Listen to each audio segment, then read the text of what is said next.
São 10 vagas, então quem não se inscreveu, procure o Dr. Fabiano para ele inscrever vocês. Bem, hoje nós então seguimos aqui no Livro dos Espíritos, na questão 413. Tá? Falamos ainda, seguimos um pouco sobre o assunto de desdobramento. Quem tiver perguntas para fazer, temos os nossos papéis. Aqui, passa aqui, depois eu passando lá, para a gente não ficar sem perguntar, tá? Então, na 413, do princípio da emancipação da alma durante o sono, parece resultar o fato de termos uma dupla existência simultânea, a do corpo, que nos dá a vida de relação exterior, e a da alma, que nos dá a vida de relação oculta. É exatamente assim? Então Kardec pergunta se nós temos uma vida aqui em vigília, acordados, e se nós temos uma outra vida depois que dormimos, se são duas vidas distintas. E a resposta é o seguinte: no estado de emancipação, ou seja, depois que a gente se desdobra, a vida do corpo cede à vida da alma. Então, depois que a gente sai do corpo, a gente começa a viver em espírito. Mas não são duas existências propriamente ditas. São, na verdade, duas fases da mesma existência, pois o homem não vive de maneira dupla. Ou seja, não dá para considerar que a gente tem uma vida lá e uma vida aqui completamente dissociada uma da outra. É a mesma vida, tá? A diferença é que quando a gente está desdobrado, que a gente pode estar lá fazendo certos tipos de trabalhos e tal, a gente não lembrar enquanto está aqui, acordado. Mas não são duas vidas diferentes. Duas pessoas que se conhecem podem se visitar durante o sono. Nós estamos aqui acordadinhos, daqui a pouco nós vamos se deitar. Hoje nós vamos deitar bem cedo, porque está calor. Hoje é dia de ficar acordado até as 2 da manhã, na frente da casa, tomando mate. Que mentira, vamos deitar. Então, aí a gente está aqui, daqui a pouco a gente vai para casa, vai se deitar e se encontra, né? Será que a gente se encontra, né, depois, durante o sono?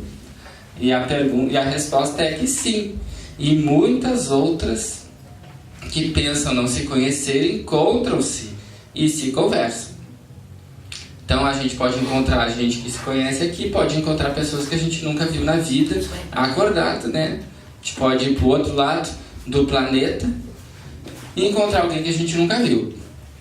Pode ter, sem dúvida, amigos num outro país. O fato de ir ver, durante o sono, amigos, parentes, conhecidos e pessoas que vos podem ser úteis é tão frequente que o fazeis quase todas as noites. Então, obviamente, né, a gente vai conhecer as pessoas, a gente pode encontrar pessoas que a gente conhece, pessoas que a gente não conhece, além de espíritos que nos conhecem e outros espíritos que a gente também talvez nunca tenha visto. Na 415, qual pode ser a utilidade dessas visitas noturnas, uma vez que não nos lembramos dela? A gente não se lembra de nada do que faz, ou quase nada do que faz enquanto está fora do corpo. Então, qual é a utilidade? Normalmente, delas resta apenas uma intuição ao a gente despertar. E isso muitas vezes é a origem de certas ideias que surgem espontaneamente, sem que tenham uma explicação. E que são outras senão as extraídas dessas conversas. A gente pode então ter essas conversas durante o sono, falar, conversou alguma coisa com o espírito, no outro dia a gente acorda e tem uma ideia, alguma coisa, tanto no campo, pode ser da vida nossa, pode ser no campo científico, tecnológico, etc., para resolver algum problema. A gente pode lembrar no outro dia, pode lembrar daqui a 10 dias, pode lembrar daqui a 20, daqui a 1 ano, né? Então, isso, embora a gente não lembre do que fez, a gente pode ter essa intuição. Essas perguntas até estão bastante, mais ou menos, aquilo que a gente já viu nos últimos dias, não está muito diferente, né? O homem pode provocar voluntariamente as visitas espíritas?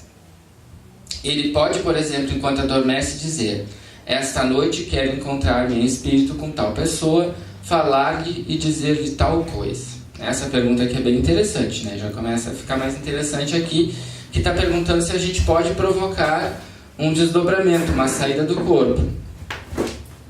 Essa noite eu quero encontrar a Silvia, por exemplo. Posso combinar com ela.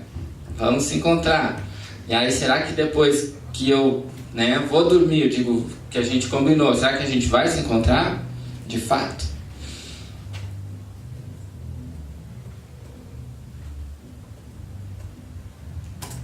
Eis o que se passa. O homem adormece, seu espírito desperta, e o que o homem tinha decidido muitas vezes está bem longe de ser seguido pelo seu espírito. Então, muitas vezes do que a gente decide em vigília, que a gente tem o interesse de fazer certas coisas, no momento que a gente se desdobra, o espírito, como tem mais conhecimento, pode ser que ele não dê nem importância para aquilo, né? E aí queira fazer uma outra coisa muito melhor. Daqui a pouco ele, na noite anterior, tinha combinado com um espírito X que ele ia para uma palestra, não sei aonde, estudar. Ele acordado não lembra disso. Acordado ele combinou com a Silvia de se encontrar. Mas no momento que ele se desdobrou, ele disse, eu vou lá com a Silvia, tem uma outra coisa para fazer. Deixa a Silvia quieta. E aí vai fazer essa outra coisa. Então, às vezes o que a gente pensa e escolhe em espírito não é o mesmo que a gente pensa e escolhe acordado, tá?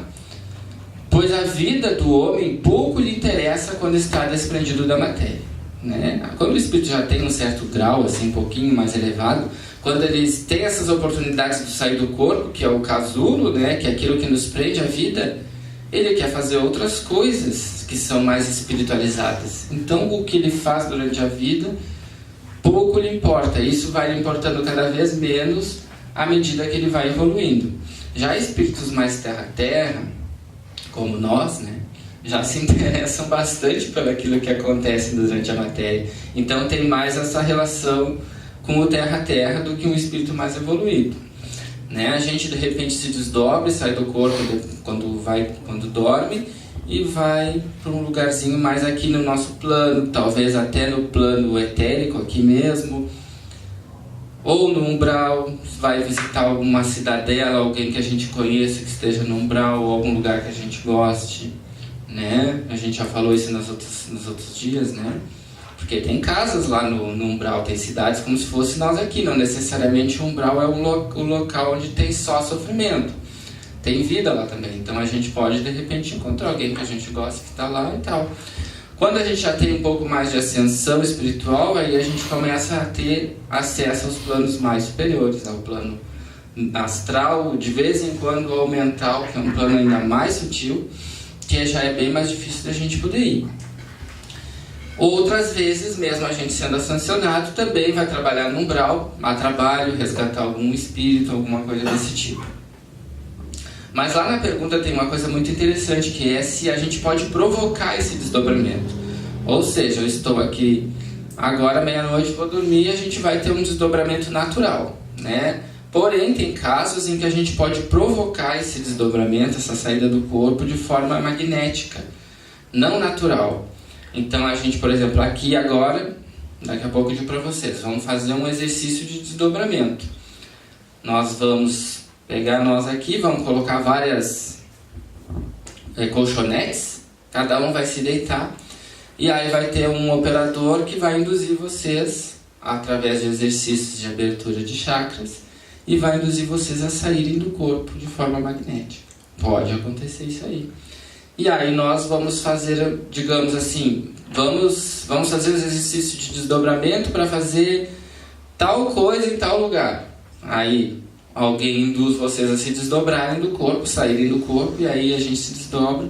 Os espíritos mais elevados que nós, nossos mentores, nos levam tudo para esse local lá. Isso acontece em muitas reuniões onde os trabalhadores fazem resgates, algumas coisas no plano astral, que são necessárias os fluidos dos encarnados. Então tem grupos que se reúnem apenas para fazer esses desdobramentos e poderem ajudar. E aí eles têm já os colchonetes assim deles nas salas específicas para isso, para poder fazer esse desdobramento. Em outros casos, já não tem uma pessoa que induz essa pessoa, ela não vai fazer na prática. o próprio participante faz esse desdobramento. Ele já sabe como fazer, então ele fica pensando em alguns certos chakras e aí ele vai se dissociando do corpo, né? Tem gente que tem essa prática assim, mas consegue fazer melhor, já vem com isso desde criança, já consegue se desdobrar, e outros não, outros têm que fazer práticas e práticas e práticas, testes até conseguir. É bem difícil, né? Então a gente pode provocar sim o desdobramento induzido. Os outros passam sua existência espiritual de forma bem diferente, entregam-se às paixões ou permanecem na inatividade. Portanto, pode acontecer que, conforme o motivo que se propõe, o espírito vá visitar as pessoas que deseja, mas o fato de tê-lo desejado quando em vigília não é uma razão para que o faça, né? Então, não necessariamente a gente vai conseguir aquilo que a gente quer em vigília, que a gente vai conseguir depois dormindo, porque o nosso pensamento como espírito é bem diferente. Alguma pergunta? Pergunta escrita, temos alguma?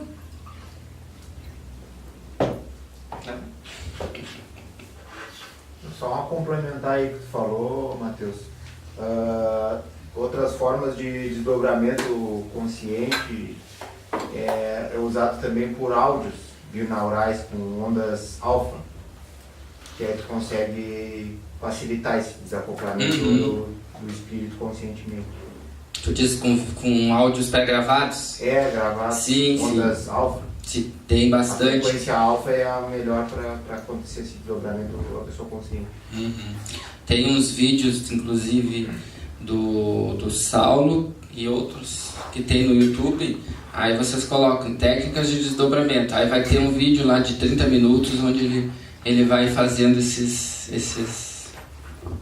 aí que o Romulo está falando. Estou fazendo aquilo ali, né? Mas são testes que tu tem que fazer muitos, às vezes meses, anos e anos e anos, até conseguir ter um desdobramento consciente. Bom, e complementando essa questão do desdobramento, então quando a gente se desdobra do corpo, que a gente sai, né, a gente fica com o corpo físico e o duplo etérico aqui no plano encarnado aqui, e os outros nossos 5 corpos, né, o corpo astral, os corpos mentais, búdico e átmico, que a gente viu agora no nosso curso, saem, né, vão passear por aí. Então ficam 2 corpinhos aqui deitadinhos e os outros 5 vão passear. Na 417. Um certo número de espíritos encarnados pode se reunir e assim formar assembleias. Certo número de espíritos encarnados pode se reunir e formar assembleias. Sem nenhuma dúvida, os laços de amizade, antigos ou novos, reúnem-se frequentemente diversos espíritos felizes de estar juntos. Então a gente pode ter, à medida que nós nos reunimos aqui encarnados, a gente talvez se desdobre e vá fazer uma outra reunião do outro lado, né? Perfeitamente possível. Pela palavra antigo, aqui nos diz Kardec, é preciso entender os laços de amizade que se tinha contraído em existências anteriores. Trazemos ao despertar uma intuição das ideias extraídas dessas conversas ocultas, mas ignoramos a fonte, né? Então muitos amigos antigos que a gente tem, na verdade, são amigos de outras vidas, de outras encarnações, que graças ao sono, né, a gente consegue visitar, né? E eles conseguem também, eles sempre nos visitam, né? Porque às vezes a gente está aqui acordado, eles vêm e nos visitam. Eles conseguem nos ver, mas nós não vemos eles. Então só durante a saída do corpo é que a gente consegue ver. Na 418.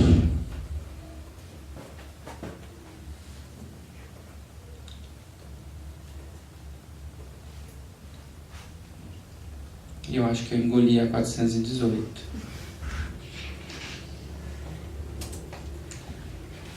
Mas eu trouxe ela aqui. Uma pessoa acreditando que um de seus amigos estivesse morto ao passo que ele não estava, poderia encontrar-se com ele em espírito e assim saber que está vivo, poderia nesse caso ter a intuição ou despertar? Então a pessoa está viva, e só que tu não sabe, né? Tu acha que ela está morta. Será que tu consegue pensar de vou lá encontrar aquele fulano de tal que morreu? Será que tu vai te encontrar?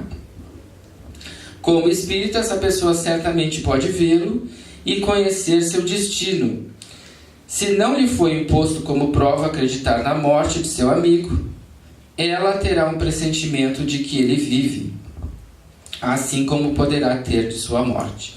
Né? Isso acontece muitas vezes em casos de pessoas desaparecidas, né? Que a gente vê, pessoa desapareceu, não sabe o que houve, não sabe se está viva e se está morta, né? Só que às vezes as próprias questões religiosas impedem das pessoas investigar a fundo, né?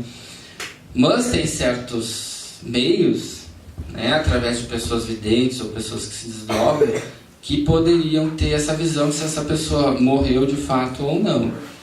Né? E às vezes as próprias questões religiosas impedem das pessoas investigarem. Ficam às vezes esperando 10 anos que as pessoas retornem, 20 anos e tal, e aquela pessoa pode ter morrido, né? Então, através de certos recursos de vidência, até de desdobramento, poderia ter esse conhecimento se aquela pessoa morreu, ou não. Às vezes, inclusive, gente, acontece de pessoas que estão desaparecidas e as pessoas acham que estão vivas, né? Desapareceu, por exemplo, faz 30 dias desapareceu, ninguém sabe. E aí, às vezes, elas vão em algum centro espírita, numa sessão mediúnica e falam, né? Dão a comunicação, dizendo que foram assassinadas ou etc. E aí, claro, às vezes entra naquela questão, né, que o centro, às vezes dentro da reunião mediúnica, pode não falar, de repente, para os familiares, que tem uma questão bem crítica, né, tratar desse assunto, mas tem que ser tratado, né, e às vezes tem que ter muito cuidado quando se vai se falar com uma pessoa, mas se tu tem conhecimento, se tu está participando de uma reunião mediúnica, e uma pessoa desaparecida deu uma comunicação, às vezes tu tem que ter bastante discernimento até para tu falar para um parente, caso tu conheça, né? Porque tu não sabe se não era um espírito que estava se passando por aquela pessoa, tu não sabe se o médium realmente não estava com a mente super excitada e ele acreditou que era aquele espírito quando não era, então tem que ter bastante cuidado nisso, gente. E outros casos também que existem, falando de reuniões mediúnicas, é o desdobramento de pessoas vivas. Às vezes as pessoas vivas, por exemplo, acontece assim, nós estamos aqui numa reunião mediúnica, aqui na volta da mesa, e nós vamos estar se comunicando os espíritos, lá no terceiro, quarto espírito chega um e diz, eu estou num hospital. E aí o doutrinador começa a falar a ele, então tu estava lá, estavas perdido, tu não sabe que morreu e não sei o quê. E aí ele diz, não, mas eu não morri. E aí o doutrinador diz, não, é que tu morreu, né? Às vezes pode dizer que morreu ou não, né?